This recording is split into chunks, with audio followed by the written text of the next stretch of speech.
Before I start, I honestly hope this story speaks to your heart, because what I lived through that night changed everything I thought I knew about family.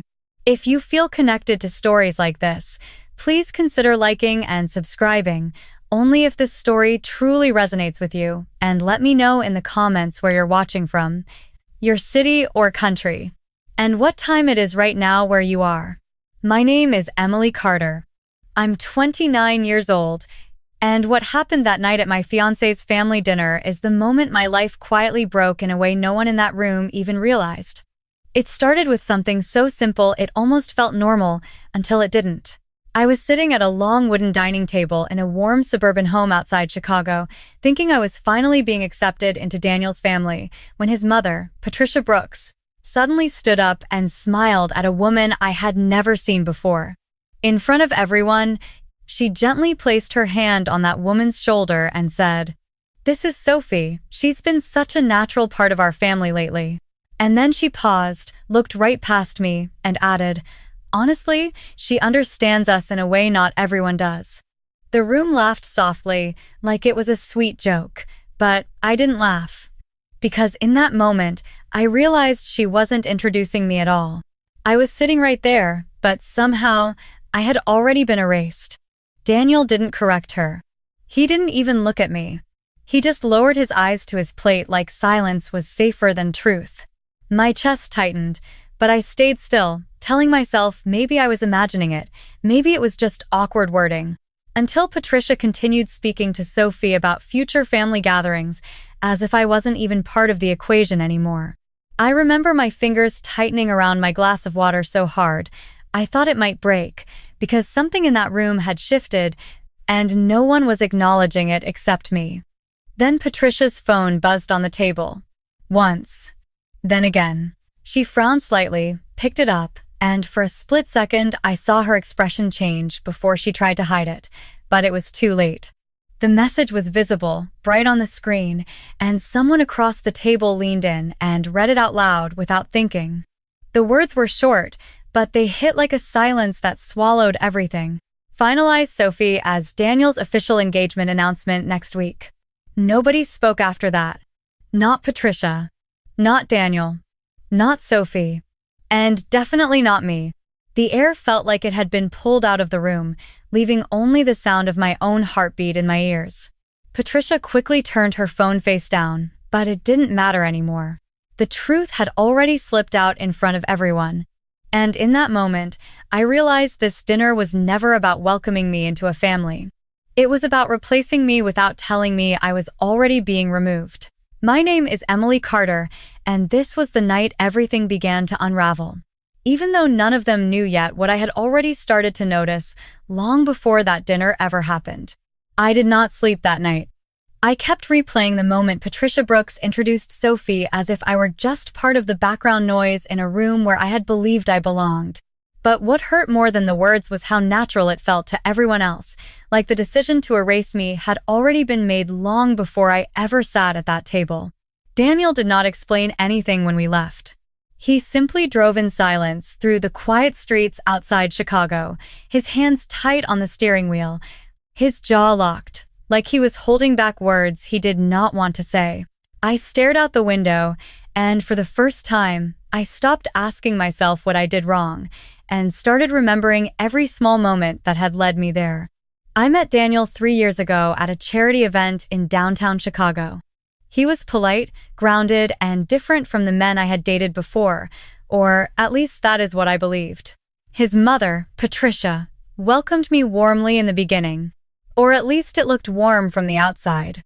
There were dinners where she smiled at me too widely, asked questions that felt rehearsed, and complimented things about me that did not feel like real understanding. Looking back now, it felt less like acceptance and more like observation. The first real shift happened quietly, months into the relationship. I would notice small changes in how I was included. Invitations that used to come directly to me started going through Daniel. Family conversations would pause slightly when I entered a room, then continue as if nothing had happened. Sophie Reynolds appeared around that time. Patricia introduced her as a longtime family friend, someone who had known Daniel since childhood, someone who understood their family traditions. I remember sitting at a Sunday brunch at their house in the suburbs of Evanston, watching Sophie laugh at a story I had never been told, while Patricia looked at her like she was remembering something precious. I told myself I was imagining it. I told myself families just have history I was not part of yet. But then came the exclusions that were harder to ignore. A birthday dinner I was told about after it happened. A weekend gathering I only heard about through photos posted online. Each time I asked Daniel, he would smile softly and say it was not intentional, just timing, just confusion, just something small. And I believed him, because believing him felt easier than questioning the world I thought I was entering. My own family was far away in Ohio, and I had built my life in Chicago piece by piece through work, through independence, through relationships that I thought defined stability. I had learned early to not need too much from people, because needing too much was often followed by disappointment. But nothing prepared me for the way Patricia's home began to feel like a place where I was slowly becoming optional. That night after the dinner, I sat alone in my apartment, looking at my phone, noticing how quiet it had become. No messages from Patricia. No explanation from Daniel. Just silence that felt heavier than words. And then I noticed something I had missed before, something that made my chest tighten in a different way. My name had not been mentioned in any of the recent family group messages at all, not once in the past 2 weeks. It was as if, without anyone saying it directly, I had already started disappearing. And in that silence, I realized something had already begun changing long before that dinner, and I just had not seen the moment it started. I started noticing the shift not in one dramatic moment, but in the quiet ways people change how they treat you when a story about you begins to form without your input. It began with Daniel becoming more distant, not in an obvious way, but in the kind of emotional stepping back that is hard to point at but impossible to ignore once you feel it. He would answer messages slower, look at his phone longer before replying, and sometimes pause as if deciding what version of himself to present. Patricia Brooks, on the other hand, seemed unchanged on the surface, still polite, still composed, but her politeness now felt calculated, like a performance being carefully maintained for an audience that no longer included me in the same way. The first real fracture appeared in a family group message I was accidentally added to by Daniel months earlier. I remember scrolling through it one evening, sitting on my couch in my apartment in Chicago, thinking I was just catching up on casual family plans. But then I saw a message from Patricia addressed to Daniel that made my stomach tighten. It read, "We should make sure everything is aligned before we finalize anything official. Sophie already understands how important timing is for appearances." There was no mention of me, not even as a reference point. I stared at the screen longer than I should have, waiting for clarification, for someone to correct it, for Daniel to say something that would make it feel less sharp. But no correction came. Instead, Daniel replied hours later with, "I understand. We will handle it carefully." Handle it. That word stayed with me longer than it should have. It did not sound like a conversation about a relationship I was part of. It sounded like something being arranged around me, not with me. I asked Daniel about it the next day when we met for coffee at a small cafe near Lincoln Park. I tried to keep my voice steady, casual even, but I remember how my fingers tightened around the cup as I spoke. He hesitated for a long moment before telling me it was just his mother being overly traditional, that Sophie was only involved because she had known the family longer, that I was reading too much into things that did not exist. But even as he spoke, his eyes kept drifting away from mine, as if he was trying to convince himself more than me. A week later, I found something that made it impossible to unsee the pattern. Daniel had left his tablet unlocked on the kitchen counter while he took a phone call. I was not looking for anything, but the screen lit up with a message preview from Patricia Brooks. It read, "She still does not suspect anything. Keep things calm until after the announcement dinner." My hands went cold. I did not open anything else. I did not need to. The sentence itself was enough to rearrange everything I thought I understood. That night, I did not confront him immediately. I sat on the edge of my bed, replaying every dinner, every smile, every moment I had been told I was overthinking. And slowly, something painful became clear. The story I had been living inside was not breaking apart suddenly. It had been constructed without me being aware I was being positioned out of it from the beginning. 2 days later, Daniel told me his mother wanted a small family dinner. He said it casually, like it was routine. But I already knew that nothing about it was routine anymore. I agreed anyway, because by that point I needed to see it with my own eyes, even if part of me already understood what I would find there. And as I prepared for that night, a quiet certainty settled in that whatever version of the truth I was still holding on to was about to collapse completely. I went to that dinner knowing something had already broken between us, even if no one had said it out loud yet. The house in the suburbs of Chicago looked warm from the outside, soft golden lights glowing through tall windows, but the moment I stepped inside Patricia Brooks's home, I felt the air shift in a way I could not explain. Daniel greeted me with a quick kiss on the cheek that felt rehearsed rather than real, and Patricia smiled like she always did, perfectly composed, perfectly unreadable. Sophie Reynolds was already there, sitting comfortably at the dining table like she belonged in a place I was still trying to earn. No one introduced me when I walked in. Not properly. Patricia simply gestured slightly in my direction and said, "You are here." Not my name. Just that. I remember standing there for a second longer than I should have, noticing how effortlessly Sophie was already part of the conversation, laughing softly with Patricia about something I had no context for, while Daniel pulled out my chair without looking at me directly, as if it was an obligation rather than a choice. I sat down and told myself to stay calm, to observe, to understand before reacting. The dinner started like a staged performance. Patricia spoke about upcoming family plans, but every sentence seemed carefully designed to include Sophie in future roles I had never been told were open for discussion. Daniel remained quiet most of the time, only speaking when directly asked, and even then his answers felt careful, like he was walking through something fragile. I noticed small things I had missed before, like how Patricia's gaze lingered on Sophie every time she spoke, or how she corrected herself once when she almost referred to Sophie in a way that sounded too permanent. I felt like I was watching a conversation that had already ended before I arrived. At one point, Patricia asked Sophie about her availability for important upcoming family commitments, and I realized no one had even glanced at me for input. Not once. My presence was acknowledged only in the physical sense, not the emotional or relational one. That was when I stopped trying to participate and started observing everything carefully. I excused myself briefly to the kitchen under the excuse of getting water, and that was when I saw it. Patricia's phone was left face up on the counter, glowing softly with notifications. I did not intend to look, but one message preview caught my eye and froze me in place. It was from Daniel. The message read, "She is still here, but we need to stay consistent. After tonight, everything moves forward as planned." I stood completely still, staring at those words, feeling something inside me go very quiet. It was not anger at first. It was clarity, because suddenly every moment made sense.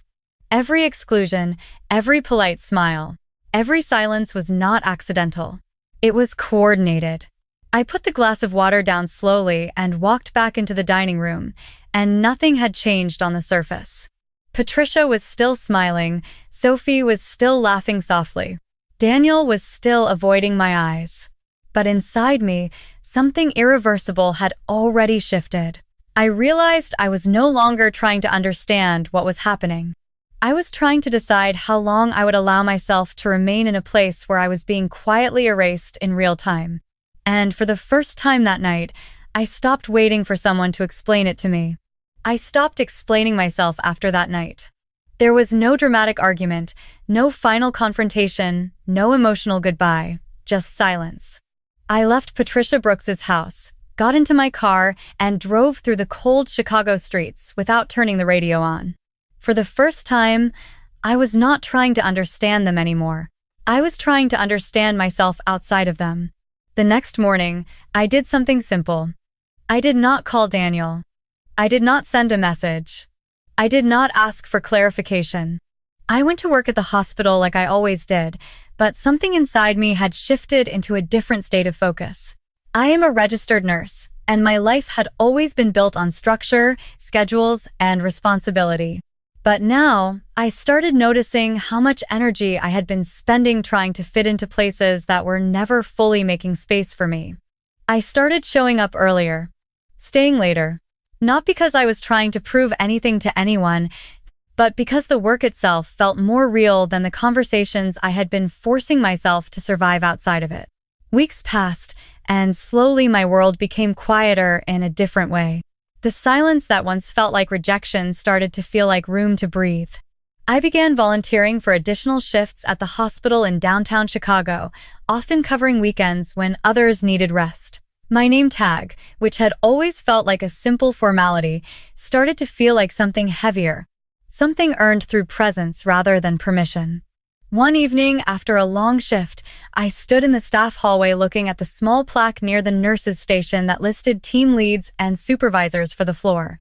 I saw my name added under charge nurse rotation, and I remember just standing there for a moment longer than necessary, not smiling, not celebrating, just noticing. Because it was the first time in a long time that my name had been placed somewhere without question, without negotiation, without silence around it.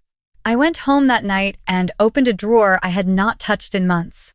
Inside was a small folded card I had received earlier that year from a hospital patient thanking me for staying late during a difficult night. It was simple, handwritten, nothing grand, but I kept it anyway. I placed it on my kitchen table and looked at it for a long time, realizing how strange it was that the smallest acknowledgments outside of that family system had always felt more honest than the largest ones inside it. Daniel reached out twice during that time. Once through a short message that said he wanted to talk, and once through a missed call I did not return. I did not feel anger when I saw his name. I felt distance. The kind that forms when something once familiar becomes irrelevant to the direction you are walking in. I did not hate Patricia Brooks either. I simply stopped orbiting her world. I stopped waiting to be included in conversations that had already decided I was optional.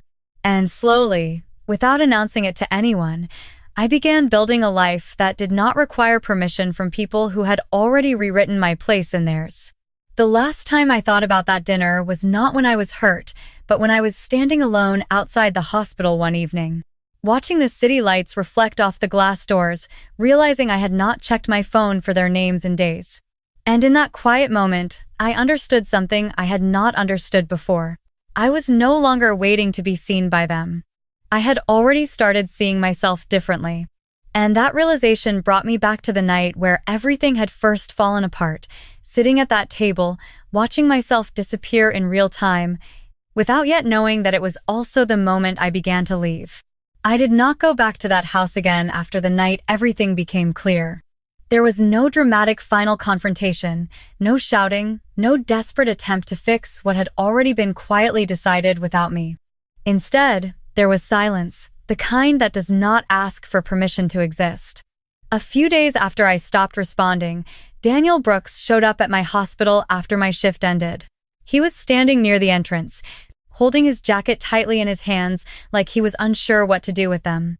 I remember slowing my steps, not because I was afraid, but because I already knew this conversation was no longer about explanation. It was about acceptance. When I reached him, he tried to speak first, but his voice did not carry the certainty it once had. He told me his mother had been under pressure, that things had been misunderstood, that Sophie Reynolds was never meant to replace me, only to support family expectations. He used careful words, words that avoided responsibility while trying to soften reality. I listened without interrupting. Not because I agreed, but because I had finally learned the difference between hearing someone and belonging to their story. When he finished, there was a long pause between us. The street behind him was moving with evening traffic, people walking past, life continuing as if nothing had shifted. I looked at him and felt something calm settle inside me, not anger, not sadness, but distance. I told him I understood what he was trying to say, and then I told him something I had never said before. I said I could no longer stay in a space where I had to compete to exist. I did not raise my voice. I did not accuse him. I simply stepped back from the version of the future that had already been rewritten without my consent. He stood there for a moment, as if waiting for more, but there was nothing left I needed to say. When I turned away, I felt the weight of something lift rather than break. The days after that were quieter than I expected. Patricia Brooks never called. There was no apology, no explanation, no attempt to restore what had been lost. In a strange way, that was the final confirmation I needed. Not every story ends with resolution from both sides. Some end with clarity from only one. At the hospital, I continued my work, and something subtle began to change. I was no longer carrying the invisible tension of trying to be chosen in places where I had already been excluded. My world became smaller in some ways, but also more honest. I remember one evening standing by the hospital window after a long shift, holding my identification badge in my hand. The plastic felt ordinary, but it represented something I had almost forgotten how to trust, a place where my presence was not conditional. I looked at my reflection in the glass and realized I no longer recognized the version of myself who had once waited at that dinner table, hoping to be included in a future that was already closing around someone else. That version of me was not gone in a dramatic way. She had simply stopped waiting. And in that stopping, something stronger had quietly taken her place. If there is anything this experience taught me, it is that love without respect is not something you can build a life on. And silence is sometimes the clearest answer you will ever receive. There is a difference between being chosen and choosing yourself, and I had finally learned that difference the hard way. To anyone listening who has ever felt like they are being quietly replaced, minimized, or made to question their place in someone else's world, I want you to know this. You are not difficult for noticing it. You are not overthinking it. Sometimes clarity feels like loss before it feels like freedom. And protecting your peace is not cruelty, it is survival. I am Emily Carter. I am 29 years old, and the lesson I carry from all of this is simple. Do not stay where your presence has to be negotiated. And if you are still here with me, thank you for listening. Not just to my story, but maybe to something in your own life that needed a voice. If this story reached you, share it, comment where you are watching from, and if you feel called to, subscribe. Because there are more stories like this waiting to be told, stories about truth, silence, and the moments that quietly change everything we thought we understood. And maybe the next one will feel a little like your own.